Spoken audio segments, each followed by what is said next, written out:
We are just learning this hour that Jeffrey Epstein's ex-girlfriend, Ghislaine Maxwell, was granted limited immunity in order to talk with Trump's personal attorney turned Deputy Attorney General Todd Blanche.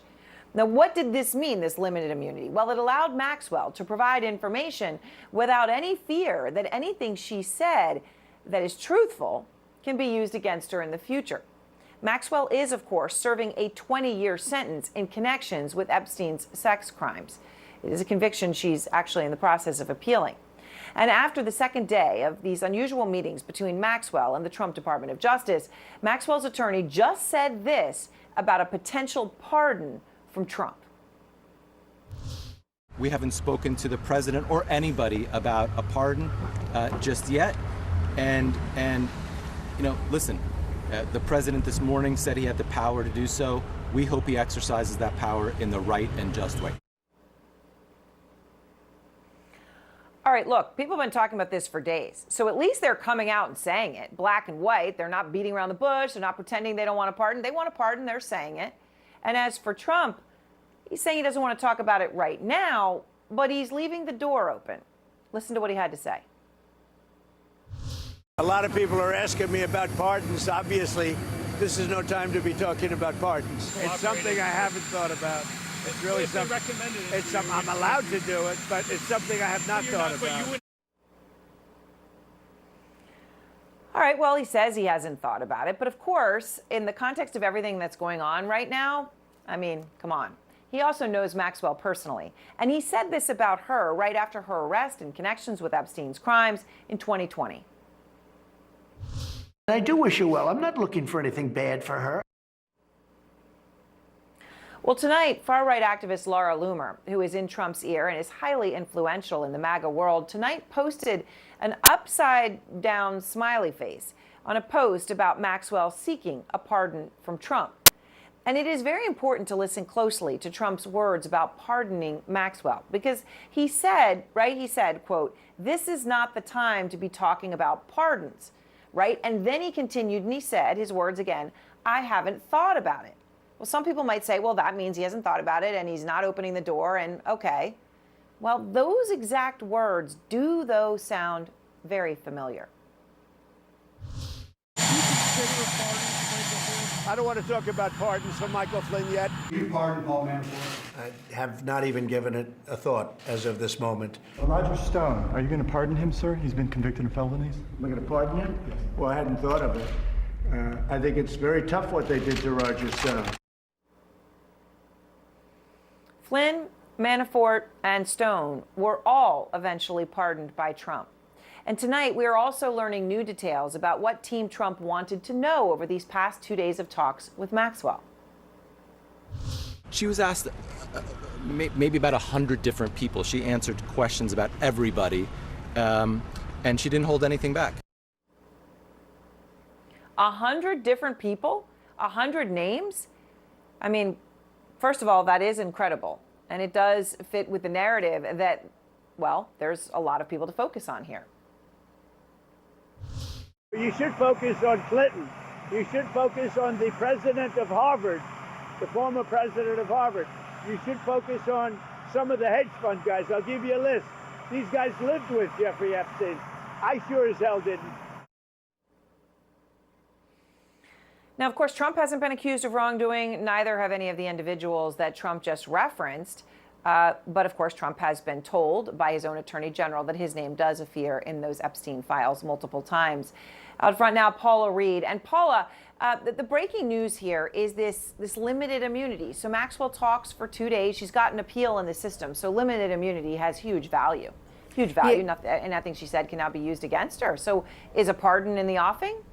Well, it's unclear if a pardon is on the table. I think you're really smart to recall what Trump has said previously before issuing pardons. But Maxwell is in a different league. First of all, you would never put a client across from the Justice Department in a situation like this where she has been convicted of sex trafficking minors, is appealing that conviction. You would never put them across from the Deputy Attorney General without some form of immunity. So it's not surprising at all. She got limited immunity. She's protected from what she says unless she lies. But her lawyer insists that she has answered truthfully and that she can corroborate the things that she has said. When it comes to a pardon, though, that is a risk for this administration to do a commutation or a pardon, even if she gave something of value. Because remember, so much of the concern, the outrage, the political firestorm that we're seeing here is motivated by a concern that sexual predators are being protected. So if you were going to reward someone who victims testified at her trial that she recruited them, groomed them, and in some cases sexually assaulted them, that is unlikely to do anything to quell this political firestorm. So that's an option. It's clearly something that a lot of folks have talked about. We have no reporting that has been put on the table, but the consequences for the administration, that is only going to make this worse. Yeah, absolutely. All right, Paula, thank you very much.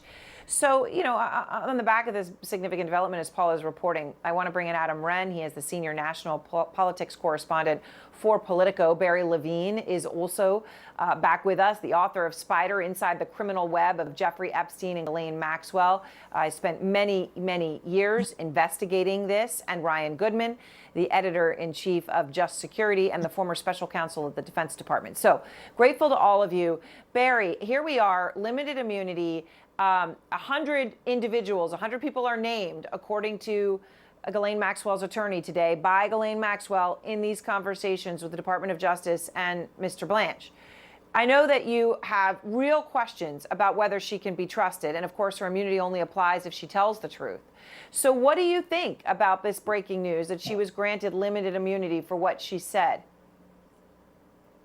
Well, Aaron, certainly this is the most sensational development that we've had in this case. Here we have someone who was right next to Jeffrey Epstein, who was his co-conspirator. And for the very first time, she talked for 9 straight hours over 2 days.